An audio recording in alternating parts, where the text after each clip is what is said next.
ಶ್ರೀ ಗುರುಭ್ಯೋ ನಮಃ. ಹರಃ ಓಂ. ಶ್ರೀ ಮಾತಾ ರೇಣುಕಾ ಯಲ್ಲಮ್ಮ ದೇವತಾಯ ನಮಃ. ಎಲ್ಲ ನನ್ನ ಯೂಟ್ಯೂಬ್ ಹಾಗೂ ಇನ್ಸ್ಟಾಗ್ರಾಮಿನ ಸಕಲ ವೀಕ್ಷ ಬಂಧು ಮಿತ್ರರಿಗೆ ನಿಮ್ಮ ಭರತಾರಾಧ್ಯ ಮಾಡುವಂತಹ ನಮಸ್ಕಾರಗಳು. ಇವತ್ತಿನ ದಿವಸ ಈ ವಿಡಿಯೋದಲ್ಲಿ ದಿನಾಂಕ 7/9/2025 ಭಾನುವಾರದಂದು ಸಂಭವಿಸುವ ರಾಹುಗ್ರಸ್ತ ಚಂದ್ರಗ್ರಹಣದ ಬಗ್ಗೆ ಮಾಹಿತಿಯನ್ನು ತಿಳಿಸಲಾಗುತ್ತದೆ. ಈ ಚಂದ್ರಗ್ರಹಣ ಕಾಲದಲ್ಲಿ ಯಾವ ರೀತಿ ಆಚರಣೆಯನ್ನು ಮಾಡಿದ್ದರೆ ಮತ್ತೆ ಯಾವ ರಾಶಿಗಳಿಗೆ ಶುಭ ಅಶುಭ ಹಾಗೂ ಮಿಶ್ರ ಫಲಗಳು ದೊರೆಯುತ್ತದೆ, ಈ ಅಶುಭ ಹಾಗೂ ಮಿಶ್ರ ಫಲ ಇರುವಂತಹ ರಾಶಿಗಳು ಯಾವ ರೀತಿ ಪರಿಹಾರವನ್ನು ಮಾಡಬೇಕು ಎಂದು ಈ ವಿಡಿಯೋದಲ್ಲಿ ಪರಿಪೂರ್ಣವಾಗಿ ತಿಳಿಸಿಕೊಡಲಾಗುತ್ತದೆ. ಮೊದಲನೆಯದಾಗಿ ನಾವು ಗ್ರಹಣ ಯಾವ ರೀತಿ ಸಂಭವಿಸುತ್ತದೆ ಎಂದು ತಿಳಿದುಕೊಳ್ಳಬೇಕು. ಈ ಗ್ರಹಣ ರಾಹುಗ್ರಸ್ತ ಚಂದ್ರಗ್ರಹಣ ಯಾವ ರೀತಿ ಬರುತ್ತದೆ ಎಂದರೆ, ರಾಹುಗ್ರಹಣ ಚಂದ್ರಗ್ರಹಣ ಹತ್ತಿರ ಬಂದಾಗ ಈ ರಾಹು ಗ್ರಸ್ತ ಚಂದ್ರಗ್ರಹಣ ಸಂಭವಿಸುತ್ತದೆ. ಈ ಚಂದ್ರಗ್ರಹಣವು ಇದೇ ಭಾನುವಾರ 7ನೇ ತಾರೀಕು ಸಂಭವಿಸುತ್ತದೆ. ನಂತರ ಈ ಗ್ರಹಣವು ಯಾವ ಸಮಯದಿಂದ ಯಾವ ಸಮಯದವರೆಗೂ ಇರುತ್ತದೆ ಎಂದು ತಿಳಿದುಕೊಳ್ಳೋಣ.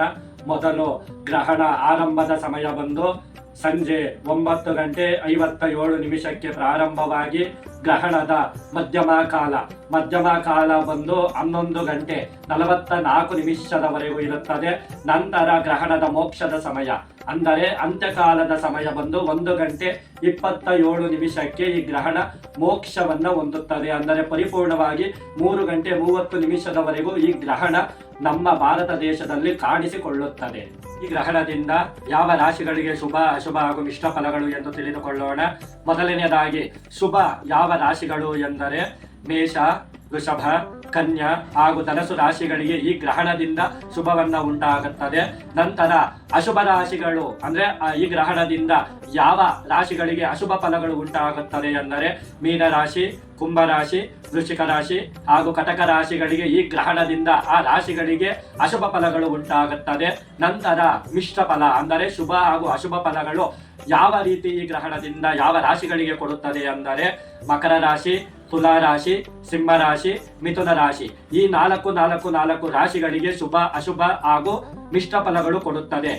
ಅಶುಭ ಹಾಗೂ ಮಿಶ್ರ ಫಲ ಇರುವಂತಹ ರಾಶಿಗಳು ಯಾವ ರೀತಿ ಪರಿಹಾರ ಮಾಡಿಕೊಂಡರೆ ಆ ಅಶುಭ ಫಲಗಳನ್ನ ನಿವಾರಣೆಯಾಗಿ ಶುಭ ಫಲಗಳು ಪ್ರಾಪ್ತಿ ಯಾವ ರೀತಿ ಮಾಡಿಕೊಳ್ಳಬೇಕು ಎಂಬುದು ಮುಂದಿನ ಭಾಗವಾಗಿ ಹೇಳಿಕೊಡುತ್ತೇನೆ. ಈಗ ಆ ಗ್ರಹಣದ ಅಶುಭ ಫಲಗಳು ಯಾವ ರಾಶಿಗಳಿಗೆ ಇರುತ್ತದೆ, ಅವರು ಯಾವ ರೀತಿ ಪರಿಹಾರ ಮಾಡಿಕೊಳ್ಳಬೇಕು ಎಂದರೆ, ಒಂದು ಕಪ್ಪು ಬಣ್ಣದ ಬಟ್ಟೆಯಲ್ಲಿ 3/4 kg ದೃಷ್ಟಿಯನ್ನ ತೆಗೆದು ಉದ್ದಿನ ಕಾಳು ಅಥವಾ ಉದ್ದಿನ ಬೇಳೆಯನ್ನು ಅದರಲ್ಲಿ ಹಾಕಿ ದಕ್ಷಿಣಾ ಸಮೇತ ದಾನವನ್ನ ಕೊಡಬೇಕು. ನಂತರ ಚಂದ್ರಗ್ರಹಣಿಗೆ ಬಿಳಿ ವರ್ಣದ ಬಟ್ಟೆ, ಅಕ್ಕಿ ಅಥವಾ ಭತ್ತ ದಕ್ಷಿಣಾ ಸಮೇತ ಪುರೋಹಿತರಿಗೆ ಅಥವಾ ನಿರ್ಗತಿಕರಿಗೆ ದಾನವನ್ನ ಕೊಟ್ಟು ಭಗವಂತ ಶನಿ ಮಹಾತ್ಮನ ದೇವಸ್ಥಾನದಲ್ಲಿ ನವಗ್ರಹಗಳು ಇರುವಂತಹ ದೇವಸ್ಥಾನದಲ್ಲಿ ದಾನವನ್ನ ಕೊಟ್ಟು ಪ್ರದಕ್ಷಿಣೆಯನ್ನ ಮಾಡಿ ಪೂಜೆ ಮಾಡಿ ಬರೋದ್ರಿಂದ ಆ ಗ್ರಹಣದಿಂದ ಬರುವಂತಹ ಅಶುಭ ಫಲಗಳು ನಿಮಗೆ ಶುಭ ಫಲದಾಯಕವಾಗಿ ನಿವಾರಣೆ ಆಗುತ್ತದೆ. ಈ ರೀತಿ ಮಾಡಿದ್ದಲ್ಲಿ ನಿಮ್ಮ ಕಷ್ಟಗಳು 100ಕ್ಕೆ 60% ಗ್ರಹಣದಿಂದ ಬರುವಂತಹ ಅಶುಭ ಫಲಗಳು ನಿವಾರಣೆ ಆಗುತ್ತದೆ. ನಮಸ್ಕಾರ.